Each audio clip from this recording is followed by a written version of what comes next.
Where is 3,000 days? That is the question that loads and loads of people have been asking me. Well, you have to wait and see, because I made a community post where people can ask me anything they want, and we're going to go through and answer some of them. 3 questions here. This person's getting good value for the money. If you die, will you start a new hardcore world? To be honest, guys, I don't know, but I'm leaning towards the answer that probably not. I'd probably rather not start another one. Like, if I die, I will just be very, very sad anyway. I feel like if I start a new hardcore world, I'd more or less just be redoing everything that I've already done. So I think there need to be a lot more Minecraft updates happen before I started a new hardcore world, so that, you know, there'd be like fresh things to do in the world for me. The second question was, will you make more merch? Well, with 3,000 days on the way, of course, you know, we had the 1,000 days poster, which that's the wrong way around. There's the 2,000 days poster. There is another one. It's on this wall right here. You'll have to wait until 3,000 days to see exactly what it is, though. All right, but the real question is, where is the 3,000 days video? Did I die? You know, what's been taking so long? Well, guys, after last year, I pretty much worked solidly all year. I never really got to do any things that I wanted to do on much time for myself, so took a 2-week break, guys. That's what we've been on, a 2-week break.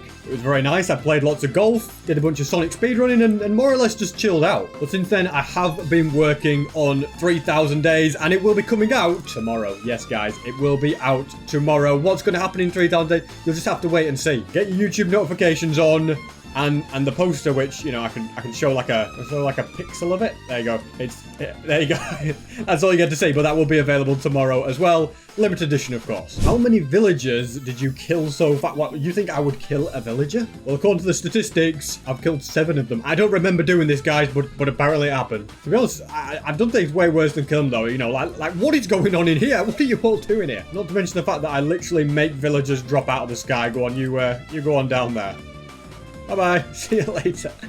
Are you planning on getting a full stack of notch apples at one point? Yeah, I think so. I think my actual goal with notch apples is to probably get 100. Like, I think that would just be a cool amount to get. Before the 3,000 days video, I have 27 in total. So I've still got a bit of a long way to go. How do you get all the ideas for the farms? Love the series. So a lot of ideas for the more like complicated, really difficult stuff comes from Reddit, actually. Yeah, the technical Minecraft Reddit. I'm pretty sure that's how I stumbled across things like stasis chambers, and then I would, you know, research things, adapt things, and that's kind of how I kind of pieced together different Reddit posts to do stuff. For the machine that allowed me to slow down time to get to the world border, I mean, that was all came up with by myself. It was actually invented because I have a really bad system for my creeper farms. I realized that sending creepers through portals where they wouldn't despawn would make like the overworld slow down time. So to get to the world border, I just reversed it and did it in the nether, slowed down time that way, and it actually worked. And then I also get ideas from YouTubers. Some YouTubers just do tutorials, and I'm like, oh, that's a cool thing, I'll just build that. So yeah, there's a pretty wide range of areas that I get my ideas from. How long on average does it take you to make a 100 days video? They're absolutely amazing, and I've been watching since the start. Keep up the good work, bro. Well, thank you very much. So basically,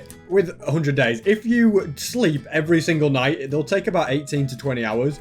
But I don't generally tend to sleep much now because I try and get more done in 100 days. So it's like 33 hours if you don't sleep. So that's probably roughly how long it takes. But this time, like planning that and yeah, doing all the other stuff around it. So it probably, all in all, probably takes about 35 hours from me to do it. And then another like 10 hours for my editor to sort it. Then once my editor has cut it up, I go through it and add music and check everything's okay and sort the intro. So, you know, a lot of things go on, and it takes an entire week really to make one properly and for it to be good quality. I can technically make one in about 3 or 4 days if I absolutely go for it, but yeah, it's just too hard work generally. So yeah, about 5 days of recording on average. But if you guys enjoy it, then that makes it worth it. When do you think you will finish the netherite beacon? Also, love your videos and keep up the great work. The netherite beacon, the stupidest project I ever began. After thousands of days of grinding to make this, we are only like a quarter of the way there. I reckon I can have it done maybe by 4,000 days. Hopefully by 5,000 days, if I'm still alive then. But yeah, the World Eater was meant to solve all my problems, but it didn't even come close. How many times have you thought about quitting the hardcore series? I love the videos, SB. Keep up the good work. Never. Never once have I ever thought about quitting the hardcore series. I love this world, and I plan to keep going for much, much longer. Once again, provided that I survive. As you know, you have your cactus farm. Do you intend to make it as tall as the world height limit? So this is my cactus farm. It's pretty big. Maybe it doesn't look that impressive, but this is hours and hours and hours of work. I'm only at Y 159 right now, which means they'd have to go like another 160 blocks to get to world height now.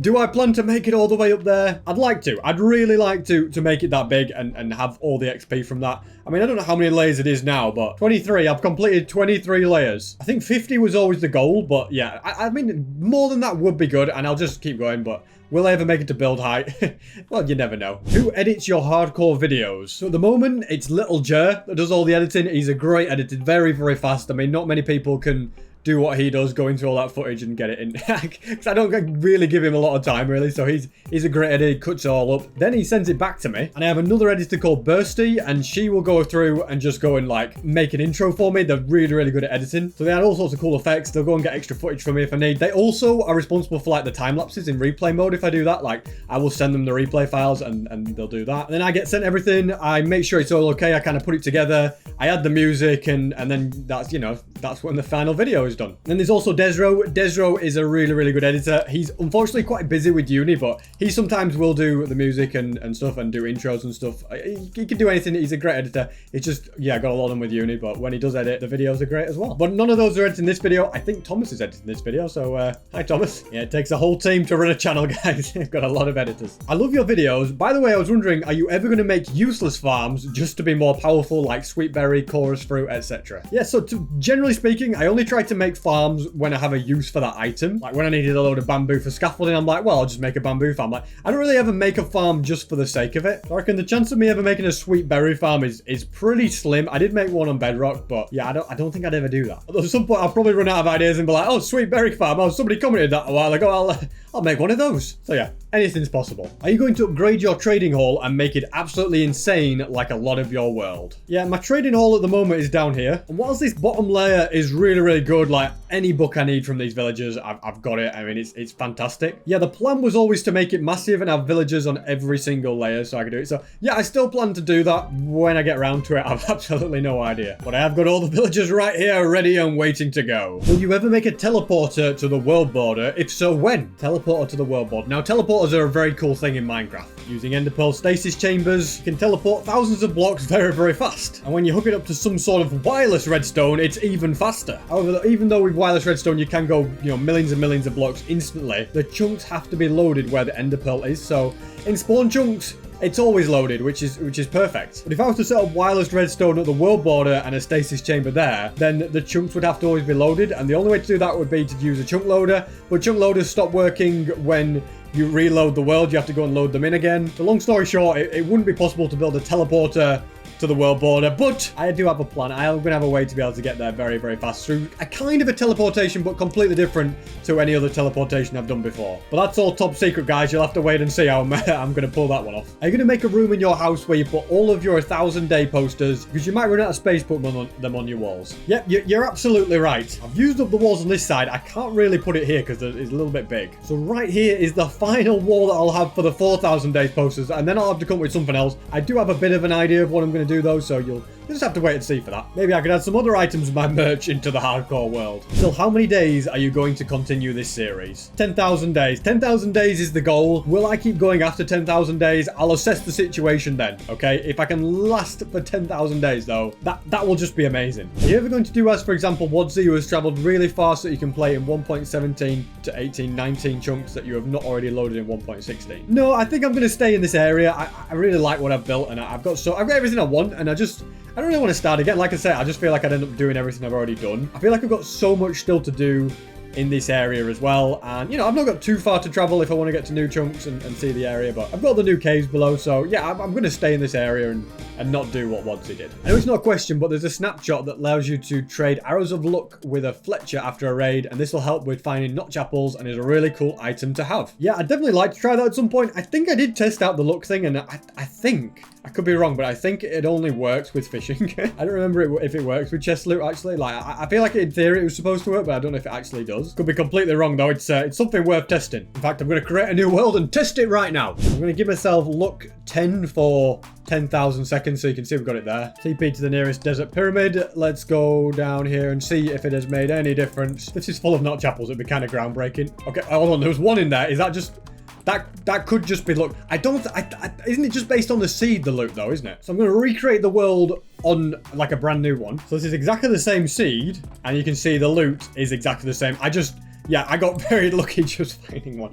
What are the chances of that? Who needs arrows of luck when you're literally the luckiest penguin alive? Why haven't you customized your ocean monument yet? I think that would be really cool. Yeah, you know what? I do agree with you. I think it would look a lot better if it was customized, and I could even get rid of the gravel wall. Possibly. I don't know if it would work. I don't know if it's a problem there's a massive cactus farm above it or not. But yeah, I agree. It would look cool. Like, some people have done it with glass, or even I could do so much with it. So it's definitely something I would like to do at some point. I also think at some point I would get rid of this dripstone farm because I don't need it anymore now that they added like proper dripstone caves to Minecraft. I don't know. It just kind of looks ugly. I feel like this whole area could just look so much nicer. Yeah. You know, maybe one day. If you're building something like the World Eater and you needed something massive like 1,000,000 redstone, would you make a farm for it? Yeah, so I do technically already have ways to farm redstone, but I think now the way that the Minecraft is, and because 1.18 added new blocks underneath and affected spawn rates, the fastest way to get loads and loads of redstone is to use a stacking raid farm, and there's some really powerful designs faster than the one that I've got at the moment. So that's probably what I will build at some point to get loads of redstone. I will make that, and I also do need to get a load of emeralds. Why do I need to get a load of emeralds? Yeah, well, I need to fix the floor of my house. As you can see, it's missing a few blocks. So a farm that gets me 80,000 emeralds per hour will probably be very useful.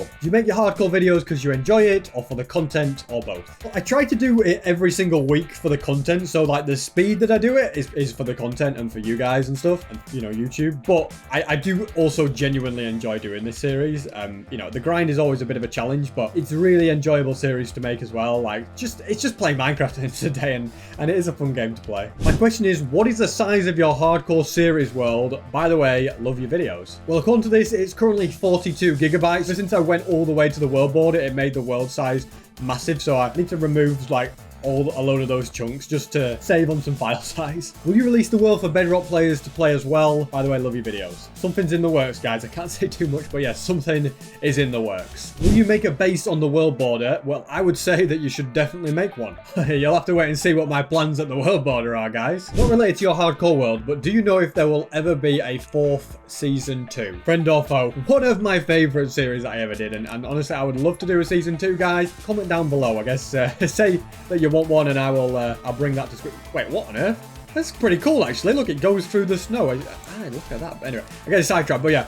If loads of people really wanted a Friend or Foe season 2, I'll speak to Squid about it and see if we can make it happen. What has been the hardest thing you achieved in your world? It's got to be the nether perimeter. I mean, a perimeter in the nether is so much harder. I mean, you can't really see the whole area. It's also going to lag a bit, actually, because of the pigment. I've just realized I should probably get out of here. Yeah, I've kind of broken things. Yeah, as you can see, the chunks aren't loading anymore. I shouldn't have gone over there. I'll have to sort that out, I guess, and fix the farm. But yeah, anyway, it's a cool thing. Massive perimeter is so much harder than doing it in the overworld. It's a project that very few people have actually done. Can you make a Tails statue opposite the Sonic one? That would be cool. You're right. It would look so good. The Sonic statue looks brilliant. Imagine if there was just a Tails one somewhere. Yeah. Could be, I don't know where it would go, but that would be very cool. When you go to your amethyst farm and aquarium, I haven't seen them for a while. Well, if we just head down these stairs, this is my aquarium. There we go, still in its natural glory. Yeah, it could be improved a lot. Got a lot of axolotls, probably way too many. And as for my amethyst farm, I'm guessing you don't mean my newest one, which is all the way down at the bottom here, which is really good. I mean, look at the amount of stuff it's got me. Like, it's perfect. I'm guessing you mean the one that's actually thousands and thousands of blocks away. If we travel through the nether, we can get there much faster. And down here underwater is the farm, which has kind of been useless to me because you have to be in the area for the amethyst farm to work. So because I'm never in this area, like it's basically never ever got me anything. I look at 18 because I have to be in the area for it to be useful and for things to grow. So it's just kind of a useless machine. But because I built that machine, I had a lot of experience. So when I rebuilt it underneath my world, I made it much better. So I definitely take that as a positive, if nothing else. You know what, guys? I'm going to end it there. Hopefully you enjoyed it. I went through loads of questions. Thank you so much if you did ask a question. I'll do another one of these in the future if you want me to. Make sure you subscribe and you subscribe to this channel. 3,000 days tomorrow. Hopefully you're excited. I am very excited for you to see it. So yeah, as I said, thank you so much for watching, and I will see you in the next video.